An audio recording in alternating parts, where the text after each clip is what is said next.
Welcome to Monagami, gateway to Eldridgeville and home of the Monagami Minstrel Festival, the last of its kind. From its bustling downtown with its many shops and restaurant, to the mega Omni-Industrial Park, site of the world-famous neckwear tie factory, to the giant zebra mussel out by the highway, Monagami has it all.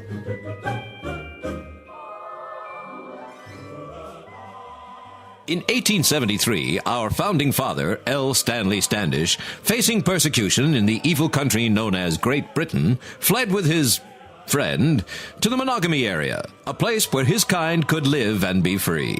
That was just the beginning of the town that Monagamites now call home.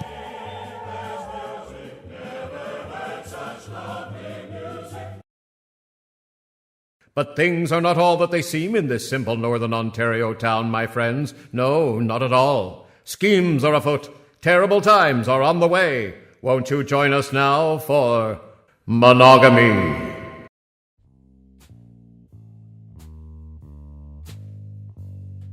Hello, I'm Hard. Rock Hard, Private Dick. And I'm gonna be your narrator for this here yarn, so listen up. I drink a lot of scotch, chase dames, and hate leaving my office for any reason. And that includes cases. Well, unless it's a case of scotch. So I guess you're wondering, why me? Well, they picked me for this job because I know everything there is to know about this crummy burg. The crummy town, the crummy people, their crummy lives and loves, and of course, their crummy sins, by which I earn the better part of 20 grand a year. Not much, I'll admit, but not bad for a town with a population of 20,000. That's like $1 a person from everyone in town. Anyway, it's going to be a long, rocky road for everyone. So if you know what's good for you, you'll pay attention. I'll be along every once in a while to give you the dope and correct any mistakes the writers make. And believe me, there'll be plenty of those if I know those guys. And I do. Intimately. Alright, enough about me. Let's get to the story. On the long, winding, badly paved road joining the rest of the world to Monagami, also known as Highway 9, a single car is bumping along the pitted roadway. Smoke trails behind the old beater, which is stuffed to the gills with the odds and ends of a broken life. Two figures can be seen in this car, a strange-looking Gomer of about 50 wearing a loud, checkered sports coat, and his wife, a floozy blonde dame, I think, with a string of fake pearls that would choke a horse. Come on, let's make like flies on the roof and listen in.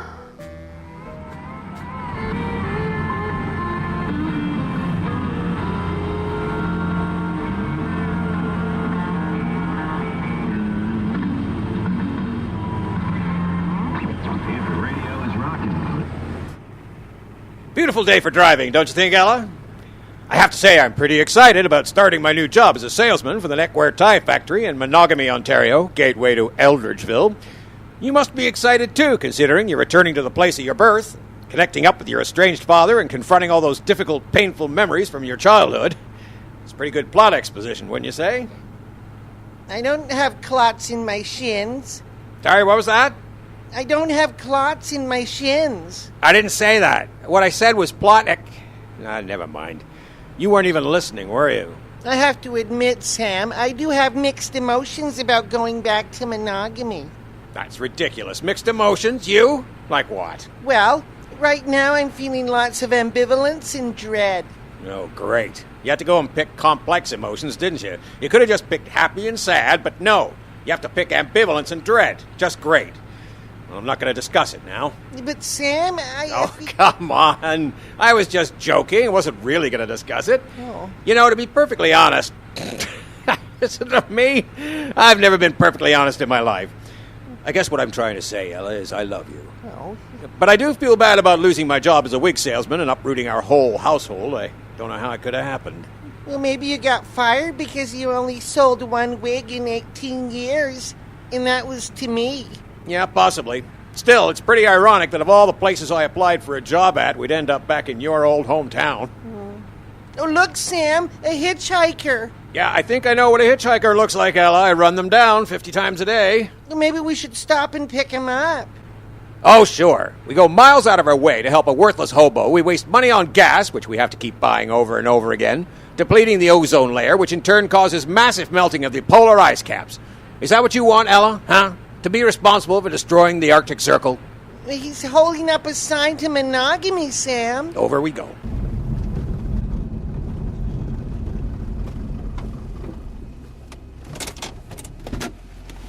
Up in, stranger. Where are you? Holy Jesus, mother of mercy. Look at the size of his face. Looks like a giant mushroom. Sam, be nice to the strange man. You're right, Ella. Sorry, mister. It's just that I thought I was going to puke when I first saw you. Sam! That's okay, ma'am. I get that all the time. So, Mr. Tweedle. Yeah, of course. So you're headed to Monagami. Just passing through, actually. Good idea. Oh, you'll like Monagami, Mr. Tweedle. I was born there. Where were you born? Now, let me guess. Middle-earth? Let's just say I'm not from around these parts.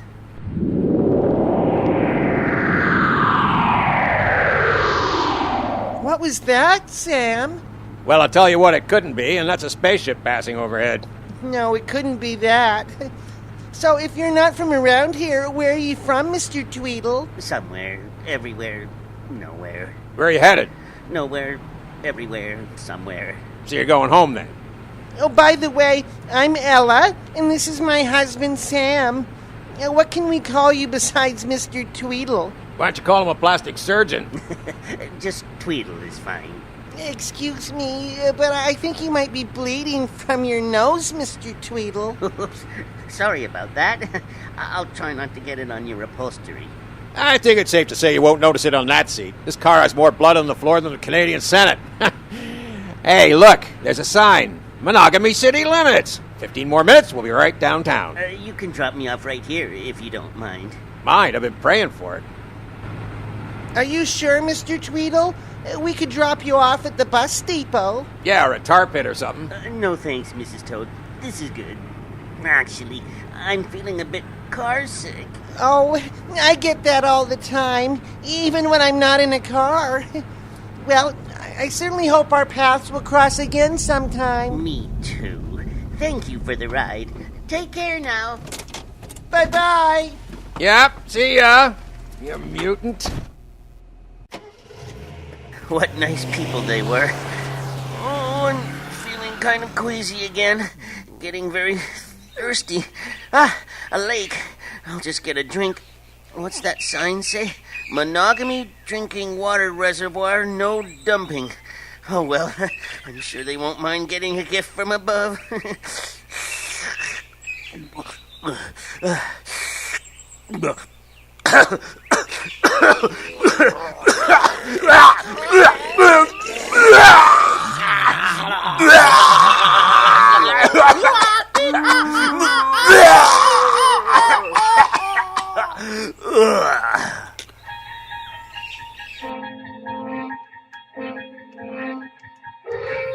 Picture, if you will, a man puking and bleeding into a quiet town reservoir. He seems to be from another place, perhaps another galaxy. Who is this stranger, and what does he want here? Follow me on a journey through time and space as we venture... Anadom, what are you doing? We didn't come 5,000 light years to this planet to destroy its life forms. I'm sorry, Sivley. My ray gun dial keeps slipping.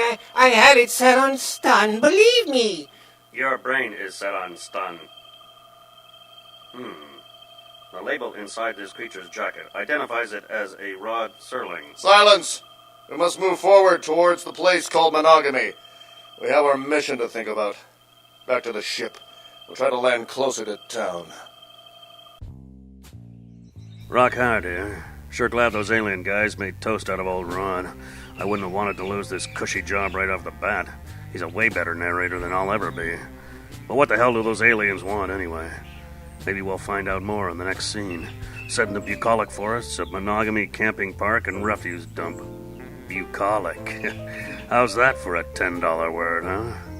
In the park, we'll find a group of boys sleeping peacefully in their smelly tents, unaware of the danger even now descending upon them from above.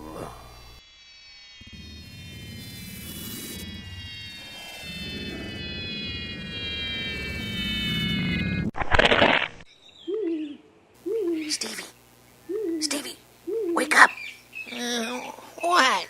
Did you hear that big noise? What? Did I fart? No, outside. It was real loud, like thunder or something. I'm scared. We should never have come here camping. I hate it. And this tent smells like pee. Go and see if Lewis heard it. He might still be asleep in his tent. So what? Go over and ask him. I'll just call him from here. He's right next door. Lewis! Lewis! You awake? He's not answering. So he's asleep.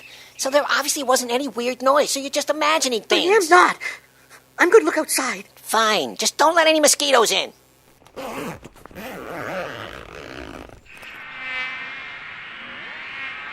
my God! UFO! No UFO, Johnny. You're letting the bugs in. No, UFO! UFO! Look, Stevie! A UFO! Holy crap, Johnny. An alien spaceship has landed right on Lewis's tent. Let's take a look. Wow. A real live alien spaceship. Don't get too close, Stevie. I'm scared. Lewis, are you okay? Lewis! Jeez, I think he might be dead. Boy, his mom and dad are going to be really upset. That tent was brand new. Come on. We better get back to town and tell someone. Look, Johnny, over by that tree. It's Lewis. He's not dead after all. Lewis! Lewis, are you okay? What happened? China, Japan, Burma. What's the matter with him? He must be disoriented. Come on, we have to notify the authorities. You mean the grade 11s? No, you idiot, the police. Oh, right. Come on, Lewis, let's go. Cambodia! Poor kid. Looks like he's out cold. Hi, everybody. Rock Hard here again. Are you getting the picture so far, or do I have to draw one for you? Fine. How's that? It's a picture of a cow with a hat and, I don't know, a flower or something. Happy? Now, where was I? Oh, yeah. Aliens are on the prowl all over the place. I still can't figure out what they want, but it's gotta be big. What with the expense of space travel and all. Anyhow, right now there's bigger fish to fry. Let's go up to Ottawa for a bit, shall we? There we're gonna find a very worried Prime Minister contemplating his very uncertain future. Quite frankly, General Weevil, I'm worried. Oh, now, Mr. Prime Minister, don't pay too much attention to those approval ratings. The people still love you. Really, General? You think so? I think they're throwing manure at the windows even as we speak. Oh, sure, there are a few malcontents out there with too much dung on their hands, but Canada as a whole is still behind you. Oh, eggs now. You know, General, the Rideau Canal can look very gloomy when viewed through a window covered in shit and eggs. But, sir... Nope, I'm not buying it, General. Never let it be said that Prime Minister Stephen Harpoon doesn't know what side his butter's breaded with the... Say, that reminds me. Joanne, send up a plate of sandwiches, will you? Right away, sir. Oh, she's the only one I trust to tell me what's really going on, you know. Oh, come on, sir. You can trust me. Wasn't it me that told you that we had the Taliban on the run? Hundreds dead, thousands homeless, no end in sight. Yeah, you were just trying to cheer me up. True. Sir, if I may. What is it, candy-ass, you sycophant? Well, perhaps we could give the people something to feel good about. Like what? Well, how about a war that we can actually win? Yeah, right. No, wait. That's not bad. There must be somebody out there we can beat by ourselves. Well, if you're serious, sir, we can look around, I suppose. No. This is my decision. Let's look at the big map. How about this pink one? I don't think so, sir. China's pretty huge, and they have nuclear weapons. Oh, geez, really, eh? Oh, fuck that with a feather. How about this one? It's pretty small, and close, too. Sir, it's way too hot to be fighting in Mexico. If I may, sir. Fine. Go ahead. Right there. Esther Island. Wasn't she in those swimming movies in the 40s?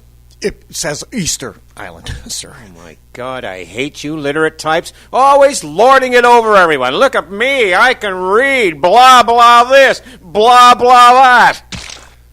Easter Island, you say? It's perfect, sir. The native people are all dark, speak a strange language, and have a weird religion. Plus, they have no army. Sweet. Weird religion, though, huh? Any Canadians do that religion? Not that I know of, sir. Good, because I don't want to have to suck up to another fucking religious group. What are the optics like? Perfect, sir. Look at this big book of pictures. Oh, my God, they're hideous. These people are monsters. Look at the size of their fucking heads. Actually, sir, those are just rock sticks. Ow! My foot. Yeah, it's a pretty ugly bunch, sir. Nobody likes them. Gentlemen, we invade next month. Excellent, sir. I'll get a recruitment drive organized. Well, can't we just use the regular army? Stretched way too thin, sir. We'll need new freedom heroes to get the job done. Make it so, General. Make it so. Yes, sir. What was that one? A dead cat? Yes, sir. Now, who would throw a dead cat at the Prime Minister's window? I think that's your wife down there, sir. Mr. Mittens! You know what I hate? I hate it when you try to get your underwear on and your foot gets stuck in the leg hole and you have to hop around all over the room like a moron, hoping all the while the dame you found in your bed this morning doesn't wake up and see what an idiot you are. Don't you hate that? Anyway, if there's one thing I hate more than that, it's the end of our first episode.